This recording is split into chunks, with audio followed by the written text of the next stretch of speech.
اور ابو جہل کو اپنی رعونت اور ارادہ قتل میں منہ کی کھانی پڑی تو قریش میں ایک پائیدار حل تک پہنچنے کی رغبت پیدا ہوئی تاکہ جس مشکل میں وہ پڑ گئے تھے اس سے نکل سکیں۔ ادھر انہیں یہ یقین بھی نہیں تھا کہ نبی صلی اللہ علیہ وسلم واقعی باطل پر ہیں، بلکہ جیسا کہ اللہ تعالیٰ نے بتلایا ہے وہ لوگ ڈگمگا دینے والے شک میں تھے، لہذا انہوں نے مناسب سمجھا کہ دین کے بارے میں آپ صلی اللہ علیہ وسلم سے سودے بازی کی جائے۔ اسلام اور جاہلیت دونوں بیچ راستے میں ایک دوسرے سے مل جائیں اور کچھ لو اور کچھ دو کے اصول پر اپنی باتیں مشرکین چھوڑ دیں اور بعض باتوں کو نبی صلی اللہ علیہ وسلم سے چھوڑنے کے لیے کہا جائے۔ ان کا خیال تھا کہ اگر نبی صلی اللہ علیہ وسلم کی دعوت برحق ہے تو اس طرح وہ بھی اس حق کو پالیں گے۔ ابن ساخ کا بیان ہے کہ رسول اللہ صلی اللہ علیہ وسلم خانہ کعبہ کا طواف کر رہے تھے کہ اسود بن مطلب بن اسد بن عبد العزیٰ، ولید بن مغیرہ، امیہ بن خلف اور عاص بن وائل سہمی آپ کے سامنے آ گئے۔ یہ سب اپنی قوم کے بڑے لوگ تھے۔ بولے، اے محمد، آئیے جسے آپ پوچھتے ہیں اسے ہم بھی پوجیں اور جسے ہم پوچھتے ہیں اسے آپ بھی پوجیں، اسی طرح ہم اور آپ اس کام میں مشترک ہو جائیں۔ اب اگر آپ کا معبود ہمارے معبود سے بہتر ہے تو ہم اس سے اپنا حصہ حاصل کر چکے ہوں گے، اور اگر ہمارا معبود آپ کے معبود سے بہتر ہو تو آپ اس سے اپنا حصہ حاصل کر چکے ہوں گے۔ اس پر اللہ تعالیٰ نے سورت نازل فرمائی جس میں اعلان کیا گیا، جسے تم لوگ پوچھتے ہو اسے میں نہیں پوچھ سکتا۔ اب بن حمید وغیرہ نے ابن عباس سے روایت کی ہے کہ قریش نے کہا، اگر آپ ہمارے معبودوں کو تبرک کے طور پر چھوئیں تو ہم آپ کے معبود کی عبادت کریں گے۔ اس پر پوری سورت نازل ہوئی۔ ابن جریر وغیرہ نے ابن عباس سے روایت کی ہے کہ مشرکین نے رسول اللہ صلی اللہ علیہ وسلم سے کہا، آپ 1 سال ہمارے معبودوں کی پوجا کریں اور ہم 1 سال آپ کے معبود کی پوجا کریں۔ اس پر اللہ تعالیٰ نے یہ آیت نازل فرمائی، آپ کہہ دیں کہ اے نادانو، کیا تم مجھے غیر اللہ کی عبادت کے لیے کہتے ہو؟ اللہ تعالیٰ نے اس قطعی اور فیصلہ کن جواب سے اس مضحکہ خیز گفت و شنید کی جڑ کاٹ دی، لیکن پھر بھی قریش پورے طور سے مایوس نہیں ہوئے، بلکہ انہوں نے اپنے دین سے مزید دستبرداری پر آمادگی ظاہر کی۔ البتہ یہ شرط لگائی کہ نبی صلی اللہ علیہ وسلم بھی جو تعلیمات لے کر آئے ہیں اس میں بھی کچھ تبدیلی کریں۔ چنانچہ انہوں نے کہا، اس کے بجائے کوئی اور قرآن لاؤ یا اسی میں تبدیلی کر دو۔ اللہ نے اس کا جو جواب نبی صلی اللہ علیہ وسلم کو بتلایا، اس کے ذریعے یہ راستہ بھی کاٹ دیا۔ چنانچہ فرمایا، آپ کہہ دیں مجھے اس کا اختیار نہیں کہ میں اس میں خود اپنی طرف سے تبدیلی کروں، میں تو محض اسی چیز کی پیروی کرتا ہوں جس کی وحی میرے طرف کی جاتی ہے۔ میں نے اگر اپنے رب کی نافرمانی کی تو میں ایک بڑے دن کے عذاب سے ڈرتا ہوں۔ اللہ نے اس کام کی زبردست خطرناکی کا ذکر اس آیت میں بھی فرمایا، اور قریب تھا کہ جو وحی ہم نے آپ کی طرف کی ہے اس سے یہ لوگ آپ کو فتنے میں ڈال دیتے تاکہ آپ ہم پر کوئی اور بات کہہ دیں، اور تب یقیناً یہ لوگ آپ کو گہرا دوست بنا لیتے، اور اگر ہم نے آپ کو ثابت قدم نہ رکھا ہوتا تو آپ ان کی طرف تھوڑا سا جھک جاتے، اور تب ہم آپ کو دوہری سزا زندگی میں اور دوہری سزا مرنے کے بعد چکاتے، پھر آپ کو ہمارے مقابل کوئی مددگار نہ ملتا۔ مشرکین کی حیرت، سنجیدہ غور و فکر اور یہود سے رابطہ۔ مذکورہ بات چیت، ترغیبات، سودے بازیوں اور دستبرداریوں میں ناکامی کے بعد مشرکین کے سامنے راستے تاریک ہو گئے۔ وہ حیران تھے کہ اب کیا کریں۔ چنانچہ ان کے ایک شیطان نذر بن حارث نے انہیں نصیحت کرتے ہوئے کہا، قریش کے لوگوں، واللہ تم پر ایسی افتاد آن پڑی ہے کہ تم لوگ اب تک اس کا کوئی توڑ نہیں لا سکے۔ محمد تم میں جوان تھے تو تمہارے سب سے پسندیدہ آدمی تھے، سب سے زیادہ سچے اور سب سے بڑھ کر امانت دار تھے۔ اب جب کہ ان کی کن پٹیوں پر سفیدی دکھائی پڑنے کو ہے اور وہ تمہارے پاس کچھ باتیں لے کر آئے ہیں، تم کہتے ہو کہ وہ جادوگر ہیں۔ نہیں واللہ وہ جادوگر نہیں، ہم نے جادوگر دیکھے ہیں، ان کی جھاڑ پونک اور گرہ بندی بھی دیکھی ہے، اور تم لوگ کہتے ہو وہ کاہن ہیں۔ نہیں واللہ وہ کاہن بھی نہیں، ہم نے کاہن بھی دیکھے ہیں، ان کی الٹی سیدھی حرکتیں بھی دیکھی ہیں اور ان کی فقرے بندیاں بھی سنی ہے۔ تم لوگ کہتے ہو وہ شاعر ہیں۔ نہیں واللہ وہ شاعر بھی نہیں، ہم نے شعر بھی دیکھا ہے اور اس کے سارے اصناف سے واقف ہیں۔ تم لوگ کہتے ہو وہ پاگل ہیں۔ نہیں واللہ وہ پاگل بھی نہیں، ہم نے پاگل پن بھی دیکھا ہے، ان کے یہاں نہ اس طرح کی گھٹن ہے، نہ ویسی بہکی بہکی باتیں، اور نہ ان کے جیسی الٹی سیدھی حرکتیں۔ قریش کے لوگوں سوچو، واللہ تم پر زبردست افتاد آن پڑی ہے۔ ایسا معلوم ہوتا ہے کہ جب انہوں نے دیکھا کہ نبی صلی اللہ علیہ وسلم ہر چیلنج کے مقابلے ڈٹے ہوئے ہیں، آپ نے ساری ترغیبات پر لات مار دیا ہے اور ہر معاملے میں بالکل کھرے اور ٹھوس ثابت ہوئے ہیں، جبکہ سچائی، پاک دامنی اور مکارم اخلاق سے پہلے ہی سے بہراور چلے آ رہے ہیں، تو ان کا یہ شبہ زیادہ قوی ہو گیا کہ آپ واقعی رسول برحق ہیں۔ لہذا انہوں نے فیصلہ کیا کہ یہود سے رابطہ قائم کر کے آپ کے بارے میں ذرا اچھی طرح اطمینان حاصل کر لیا جائے۔ چنانچہ جب نضر بن حارث نے مذکورہ نصیحت کی تو قریش نے خود اسی کو مکلف کیا کہ وہ ایک یا چند آدمیوں کو ہمراہ لے کر یہود مدینہ کے پاس جائے اور ان سے آپ کے معاملے کی تحقیق کرے۔ چنانچہ وہ مدینہ آیا تو علماء یہود نے کہا کہ اس سے 3 باتوں کا سوال کرو، اگر وہ بتا دے تو نبی مرسل ہے، ورنہ سخن ساز۔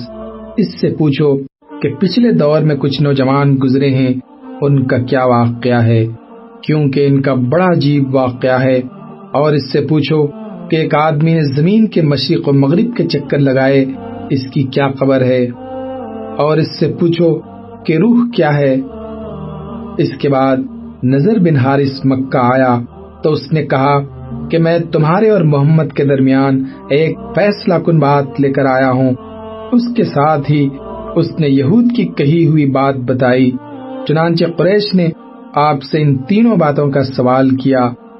چند دن بعد سورہ کہف نازل ہوئی، جس میں ان جوانوں کا اور اس چکر لگانے والے آدمی کا واقعہ بیان کیا گیا تھا۔ جوان اصحاب کہف میں سے تھے اور وہ آدمی ذوالقرنین تھا۔ روح کے متعلق جواب سورہ اسراء میں نازل ہوا۔ اس سے قریش پر یہ بات واضح ہو گئی کہ آپ سچے اور برحق پیغمبر ہیں، لیکن ان ظالموں نے کفر و انکار ہی کا راستہ اختیار کیا۔ مشرکین نے رسول اللہ صلی اللہ علیہ وسلم کی دعوت کا جس انداز سے مقابلہ کیا تھا، یہ اس کا ایک مختصر سا خاکہ ہے۔ انہوں نے یہ سارے اقدامات پہلو بہ پہلو کیے تھے، وہ ایک ڈھنگ سے دوسرے ڈھنگ اور ایک طرز عمل سے دوسرے طرز عمل کی طرف منتقل ہوتے رہتے، سختی سے نرمی کی طرف اور نرمی سے سختی کی طرف، جدال سے سودے بازی کی طرف اور سودے بازی سے جدال کی طرف، دھمکی سے ترغیب کی طرف اور ترغیب سے دھمکی کی طرف، کبھی بھڑکتے، کبھی نرم پڑ جاتے، کبھی جھگڑے اور کبھی چکنی چکنی باتیں کرنے لگتے، کبھی مرنے مارنے پر اتر آتے اور کبھی خود اپنے دین سے دستبردار ہونے لگتے، کبھی گرستے برستے اور کبھی عیش دنیا کی پیشکش کرتے۔ نہ انہیں کسی پہلو قرار تھا، نہ کنارہ کشی ہی گوارا تھی، اور ان سب کا مقصود یہ تھا کہ اسلامی دعوت ناکام ہو جائے اور کفر کا پراگندہ شیرازہ پھر سے جڑ جائے۔ لیکن ان ساری کوششوں اور سارے ہیلوں کے بعد بھی وہ ناکام ہی رہے، اور ان کے سامنے صرف ایک ہی چارے کار رہ گیا، اور یہ تھا تلوار۔ مگر ظاہر ہے تلوار سے اختلاف میں اور شدت ہی آتی بلکہ باہم کشتقون کا ایسا سلسلہ چل پڑتا جو پوری قوم کو لے ڈوبتا۔ اس لیے مشرکین حیران تھے کہ وہ کیا کریں۔ ابو طالب اور ان کے خاندان کا موقف۔ لیکن جہاں تک ابو طالب کا تعلق ہے تو جب ان کے سامنے قریش کا یہ مطالبہ آیا کہ وہ نبی صلی اللہ علیہ وسلم کو قتل کرنے کے لیے ان کے حوالے کر دیں اور ان کی حرکات و سکنات میں ایسی علامت دیکھیں جس سے اندیشہ پختہ ہوتا تھا کہ وہ ابو طالب کے عہد و حفاظت کی پرواہ کیے بغیر نبی صلی اللہ علیہ وسلم کو قتل کرنے کا تہیہ کیے بیٹھے ہیں، مثلاً عقبہ بن ابی معیط، ابو جہل بن ہشام اور عمر بن خطاب کے اقدامات، تو انہوں نے اپنے جد اعلیٰ مناف کے 2 صاحبزادوں ہاشم اور مطلب سے وجود میں آنے والے خاندانوں کو جمع کیا اور انہیں دعوت دی کہ وہ سب مل کر نبی صلی اللہ علیہ وسلم کی حفاظت کا کام انجام دیں گے۔ ابو طالب کی یہ بات عربی حمیت کے پیش نظر ان دونوں خاندانوں کے سارے مسلم اور کافر افراد نے قبول کی اور اس پر خانہ کعبہ کے پاس عہد و پیمان کیا۔ البتہ صرف ابو طالب کا بھائی ابو لہب ایک فرد تھا جس نے بات منظور نہ کی اور سارے خاندان سے الگ ہو کر مشرکین قریش کے ساتھ رہا۔ مکمل بائیکاٹ، ظلم و ستم کا پیمان۔ جب مشرکین کے تمام ہیلے ختم ہو گئے اور انہوں نے یہ دیکھا کہ بنی ہاشم اور بنی مطلب ہر بعد آباد نبی صلی اللہ علیہ وسلم کی حفاظت اور بچاؤ کا تہیہ کیے بیٹھے ہیں تو وہ حیرت سے چکرا گئے اور بلا کر وادی محسب میں قیف بن کنانہ کے اندر جمع ہو کر آپس میں بنی ہاشم اور بنی مطلب کے خلاف یہ عہد و پیمان کیا کہ نہ ان سے شادی بیاہ کریں گے، نہ خرید و فروخت کریں گے، نہ ان کے ساتھ اٹھے بیٹھیں گے، نہ ان سے میل جول رکھیں گے، نہ ان کے گھروں میں جائیں گے، نہ ان سے بات چیت کریں گے جب تک وہ رسول اللہ صلی اللہ علیہ وسلم کو قتل کرنے کے لیے ان کے حوالے نہ کر دیں۔ مشرکین نے اس بیکاٹ کی دستاویز کے طور پر ایک صحیفہ لکھا جس میں اس بات کا عہد و پیمان کیا گیا تھا کہ وہ بنی ہاشم کی طرف سے کبھی بھی کسی صلح کی پیشکش قبول نہ کریں گے، نہ ان کے ساتھ کسی طرح کی مروت برتیں گے جب تک وہ رسول اللہ صلی اللہ علیہ وسلم کو قتل کرنے کے لیے مشرکین کے حوالے نہ کر دیں۔ ابن قیم کہتے ہیں کہ کہا جاتا ہے کہ یہ صحیفہ منصور بن اکرمہ بن عامر بن ہاشم نے لکھا تھا اور بعض کے نزدیک نظر بن حارث نے لکھا تھا، لیکن صحیح بات یہ ہے کہ لکھنے والا مغیث بن عامر بن ہاشم تھا۔ رسول اللہ صلی اللہ علیہ وسلم نے اس پر بددعا کی اور اس کا ہاتھ چل ہو گیا۔ بہرحال یہ عہد و پیمان طے پا گیا اور صحیفہ خانہ کعبہ کے اندر لٹکا دیا گیا۔ اس کے نتیجے میں ابو لہب کے سوا بنی ہاشم اور بنی مطلب کے سارے افراد خواہ مسلمان رہے ہوں یا کافر سمٹ سمٹا کر شیب ابی طالب میں محبوس ہو گئے۔ یہ نبی صلی اللہ علیہ وسلم کی بعثت کے 7ویں سال محرم کی چاند رات کا واقعہ ہے۔ 3 سال شیب ابی طالب میں اس بیکاٹ کے نتیجے میں حالات نہایت سنگین ہو گئے۔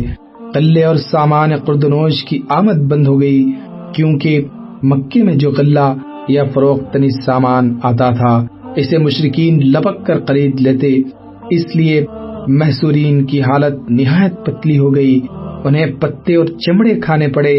فاقہ کشی کا حال یہ تھا، بھوک سے بلکتے ہوئے بچوں اور عورتوں کی آوازیں گھاٹی کے باہر سنائی پڑتی تھیں۔ ان کے پاس بمشکل ہی کوئی چیز پہنچ پاتی، وہ بھی پس پردہ۔ وہ لوگ حرمت والے مہینوں کے علاوہ باقی ایام میں اشیاء ضرورت کی خرید کے لیے گھاٹی سے باہر نکلتے بھی نہ تھے اور پھر انہی قافلوں کا سامان خرید سکتے تھے جو باہر سے مکہ آتے تھے، لیکن ان کے سامان کا دام بھی مکے والے اس قدر بڑھا کر خریدنے کے لیے تیار ہو جاتے کہ محصورین کے لیے کچھ خریدنا مشکل ہو جاتا۔ حکیم بن حزام جو حضرت خدیجہ کا بھتیجا تھا کبھی کبھی اپنی پھوپھی کے لیے گیہوں بھجوا دیتا ایک بار ابو جہل سے سابقہ پڑ گیا، وہ غلہ روکنے پر اڑ گیا، لیکن ابو البختری نے مداخلت کی اور اسے اپنی پھوپھی کے پاس گیہوں بھجوانے دیا۔ ادھر ابو طالب کو رسول اللہ کے بارے میں برابر خطرہ لگا رہتا، اس لیے جب لوگ اپنے اپنے بستروں پر چلے جاتے تو وہ رسول اللہ سے کہتے تم اپنے بستر پر سو رہو۔ مقصد یہ ہوتا کہ اگر کوئی شخص آپ کو قتل کرنے کی نیت رکھتا ہو تو دیکھ لے کہ آپ کہاں سو رہے ہیں۔ پھر جب لوگ سو جاتے تو ابو طالب آپ کی جگہ بدل دیتے، یعنی اپنے بیٹوں، بھائیوں یا بھتیجوں میں سے کسی کو رسول اللہ کے بستر پر سلا دیتے اور رسول اللہ سے کہتے کہ تم اس کے بستر پر چلے جاؤ۔ اس محصوری کے باوجود رسول اللہ صلی اللہ علیہ وسلم اور دوسرے مسلمان حج کے ایام میں باہر نکلتے تھے اور حج کے لیے آنے والوں سے مل کر انہیں اسلام کی دعوت دیتے۔ اس موقع پر ابو لہب کی جو حرکت ہوا کرتی تھی اس کا ذکر پچھلے صفحات میں آ چکا ہے۔ اللہ اکبر۔ میں آپ سے امید رکھتا ہوں کہ اگر آپ کو انشاءاللہ یہ ویڈیو پسند آئی تو ضرور اپنے دوستوں، اپنی فیملی انشاءاللہ ضرور ان کے ساتھ شیئر کیجیے گا۔